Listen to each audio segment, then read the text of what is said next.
Qui bricole dans cette position? Personne, je suppose. Salut, le mec que tu vois là, c'est moi. Pas de cheveux et beaucoup de plantes. Et oui, c'est l'histoire de ma vie. Je te montre les bégonias, les monstera, les syngoniums, calathea, schefflera, ficus, tout ce joyeux bordel dans mes bonnes ou mauvaises expériences. Je t'embarque dans mon quotidien de plante addict, tu comprendras sûrement si tu en es un ou une. Allez, viens et kiffe.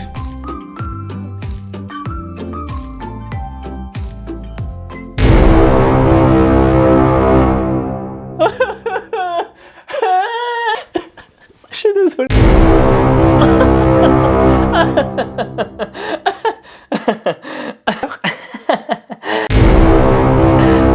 seule qu'on était en fleur, cette salope. Bon, on s'en fout, on reste comme ça, on s'en bat les reins. Salut YouTube, j'espère que tu vas bien. On se retrouve aujourd'hui pour une vidéo, comme pour toutes les semaines, d'un sujet dont on m'a soufflé l'idée. Ce serait de faire les tops et les flops de l'année 2022 qui s'est écoulée du coup.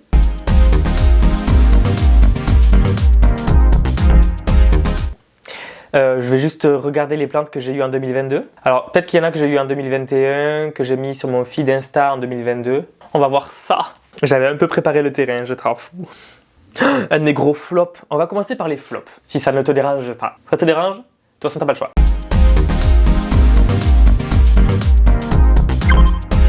Alors, un des gros flops pour moi, mon bégonia brevirimosa.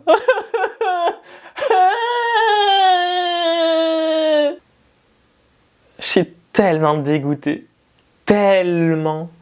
Je pense que je l'aurai plus tard. Mais il me faudrait une vitrine. Obligé. Parce que le bégonia brevirimosa, je ne veux pas mourir sans. Alors, c'est pas question que je meure, hein, mais il me le faut. Voilà, il n'y a pas tortille du cul pour chier droit, il me faut le bégonia. Il est juste magnifique, ses couleurs, elles sont sublimes. Alors, je suis désolé, Plantita FR, Hope, si tu passes par là. Je peux en avoir encore 2 ou 3 morceaux, s'il te plaît. Pas qu'ils sont tous morts. Même celui que mon mec il m'a acheté, il est mort. Je suis tellement dégoûté. Oh, j'ai envie de mourir. C'était vraiment le bégonia. J'aurais pu mourir pour cette plante. Bon, elle est morte avant moi. Mais je suis dégoûté. C'est vraiment... Elle est morte en 2022 au fait? Oui, parce que je l'ai mise le 7 octobre 2021. Donc ouais. RIP brevirimosa, si tu m'entends. Je suis désolé. Ensuite, les misères, je les ai laissées à l'abandon. Ça m'a saoulé. Tout comme les chlorophytomes. Après, c'est des plantes très saines d'entretien. Hein. Il y a très peu de choses à faire. Mais j'ai juste pas eu envie de les faire, ces choses-là. Je les ai dégagées. Ça m'a saoulé.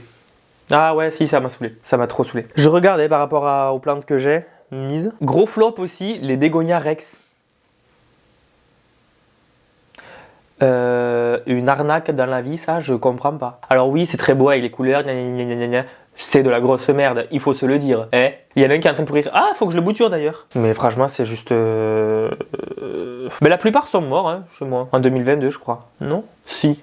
Oui, en 2022, me semble-t-il. Ah ben ça va être facile à voir. Brevirimosa, adieu. Ah, si! Mon impatient Miam Miamensis variegata. Je suis un peu dégoûté parce que... Bon, alors c'est mon mec qui l'a fait tomber sur une des orchidées qui était en fleurs. La seule fois où elle était en fleurs, mais du coup, il n'y a plus d'impatient variegata. Enfin, il n'y a plus d'impatient Miam Miamensis. Il y a qui est crevé aussi en 2020? Ah, le Pilea peperomia... Le Pilea spruciana Norfolk. Je vous mets la photo par là. Adieu. Il y a qui est mort aussi? Ah, ben mon bégonia griffon.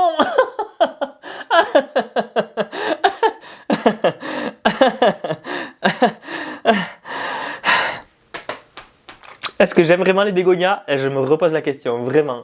Allah, c'est...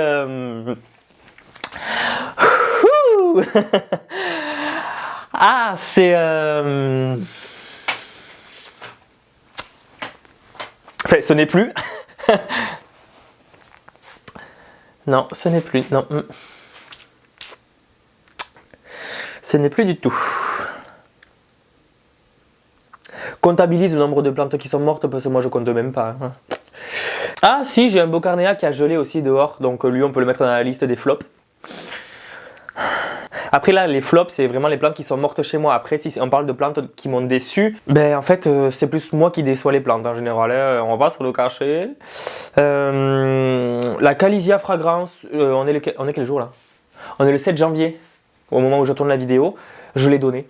parce qu'il restait un petit morceau ridicule. J'avais pas envie de m'en occuper, j'avais pas envie de me faire chier. Donc, la qualité de fragrance, on peut parler de flop aussi. Les avocatiers. Attends. Les avocatiers. C'est quoi vos problèmes? C'est quoi vos problèmes? Dites-moi, je ne comprends pas. J'avais 4 plants dans un pot, il en reste que 2, dont un qui a plus de feuilles. Pourquoi? Donc là, il est proche de la fenêtre. Je lui ai foutu de l'eau, il va boire l'enfoiré. Je te le dis qu'il va boire. Je sais pas à quoi il va ressembler. Je l'ai taillé, il repousse. Ah, joie bonheur. Super, quel effort. C'est tout ce qu'on te demande et t'es même pas foutu de le faire. Donc vraiment, flop, déception.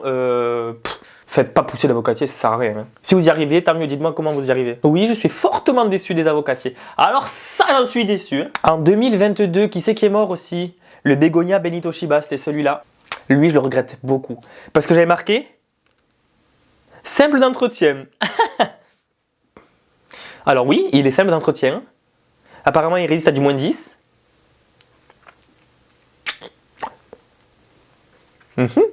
Il n'aime pas du tout l'excès d'eau. J'avais dû l'arroser 1 ou 2 fois de trop. Et monsieur n'a pas aimé. Mais par contre, lui et le Brevirimosa, quand je peux, je les rachète. C'est pas la priorité, hein, bien évidemment. Il y a le Little Brother Montgomery aussi. C'était une patate, lui. Le Little Brother Montgomery, on le voit notamment dans mon intro. Il était devenu magnifique. Et puis, d'un coup, il y a eu les cochenilles. Et puis j'ai peut-être un peu trop attendu, enfin bref, ça n'allait pas. Mais lui, dès que je peux aussi, je me le rappelle. En fait, les 3 bégonias que je veux, c'est Brevirimosa, Little Brother Montgomery et Benito Shiba. Bien évidemment, ce n'est pas la priorité. Bon, les bégonias Rex, là-dedans, il y a tout ce qui est bégonia Amazoniana, enfin le variegata, là, sans le prix. Et je crois qu'en flop, c'est tout et c'est déjà pas mal. Et on va passer au top.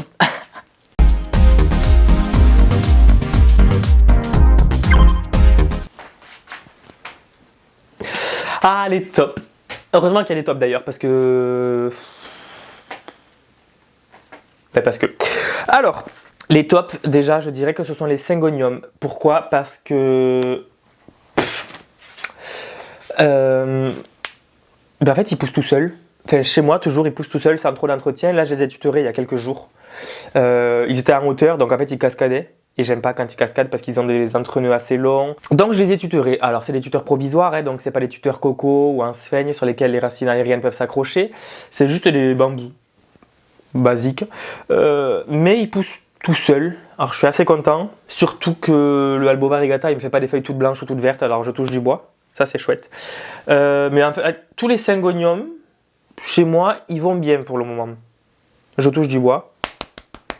Ou la calvitie, paraît-il que ça porte bonheur. En top aussi, tout ce qui est Pothos, Epipremnum, Scundapsus, toute cette famille-là. À part le Marble Queen, que je n'ai pas arrosé pendant plusieurs semaines, mais l'eau est stagnée dedans. A stagné, pardon, dedans. Pour quelle raison, je ne sais pas, hein, mais du coup, il a pourri. Donc on m'en a donné encore des morceaux. Merci d'ailleurs. Mais ça, pour moi, c'est des tops parce qu'en fait, ça pousse tout seul. Surtout le Golden Pothos qui est loin de la fenêtre, il est à peu près à 2,5 mètres de la fenêtre, dans le salon. Il végète. Il pousse, il fait des feuilles vertes, mais bon, en même temps, je lui donne pas plus. Au printemps, je pense que je le taillerai, je le redonnerai une forme, enfin voilà. Mais ça, pour moi, c'est du top. Le Scundapsus Trubby Moonlight aussi, parce qu'on me l'a donné en mars 2022. Et maintenant, il pousse plutôt bien, je te montre ça. Voilà. Alors depuis que je l'ai, en mars, avril, mai, juin, juillet, août, septembre, octobre, novembre, décembre, en 9 mois, janvier, enfin en 10 mois on va dire, il m'a fait 8 feuilles. Faut y aller. Allez.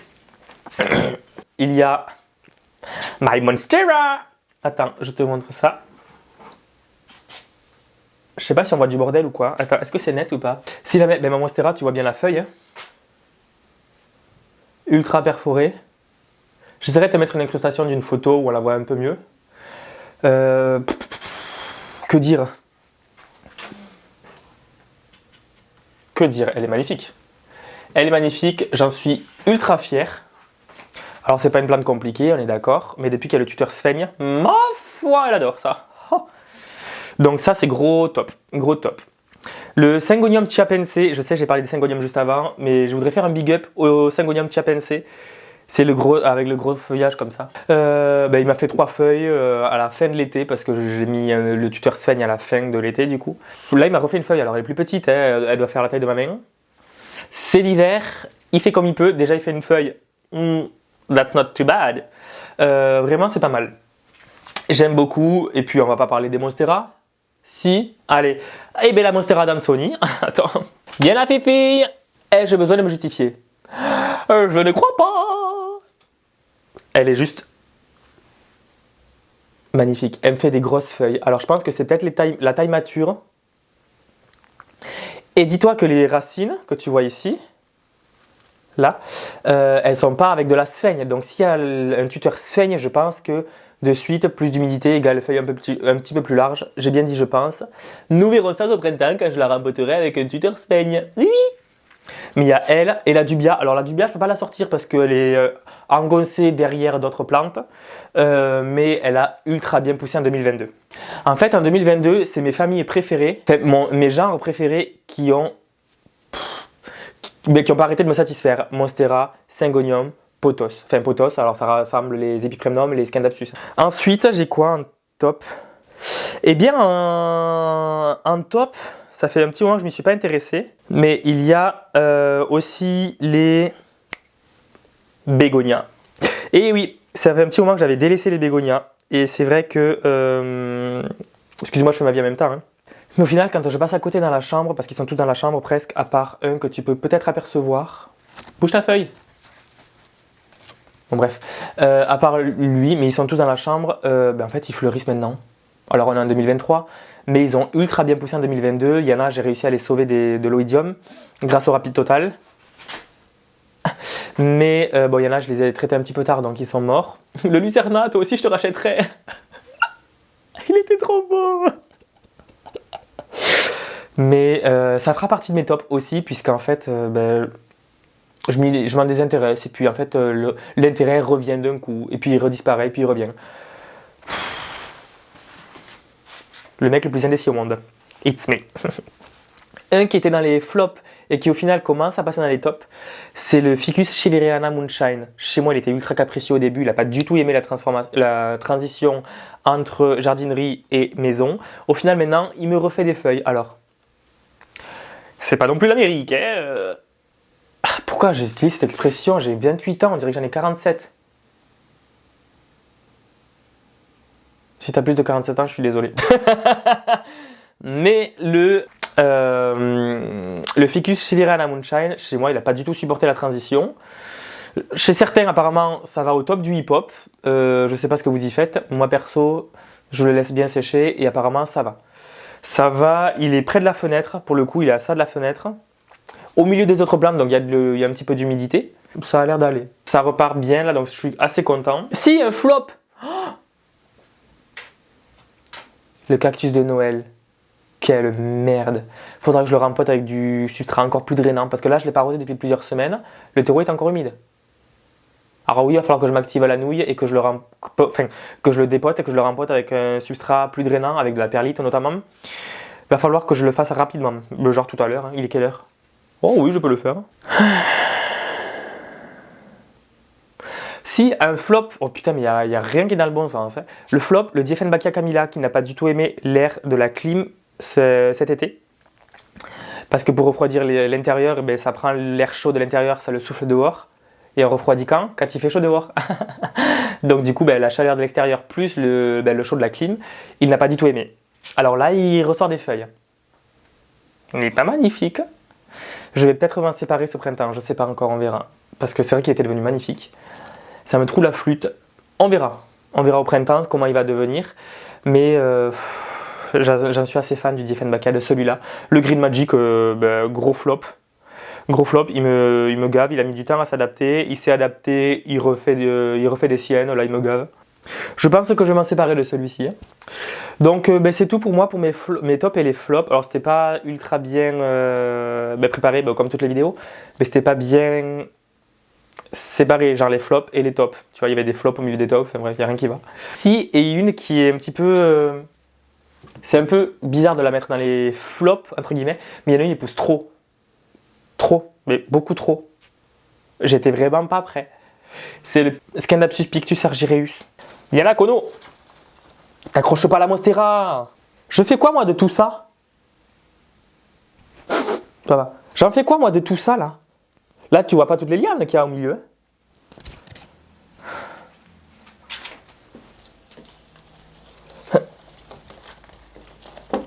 Attends, je replace tout. Titre. Non, en vrai, je sais pas si c'est un top ou si c'est un flop. Elle pousse trop, elle est jolie. Et quand elle. Et en fait, j'ai l'impression qu'elle préfère être cascadante. Cascadante? Retombante?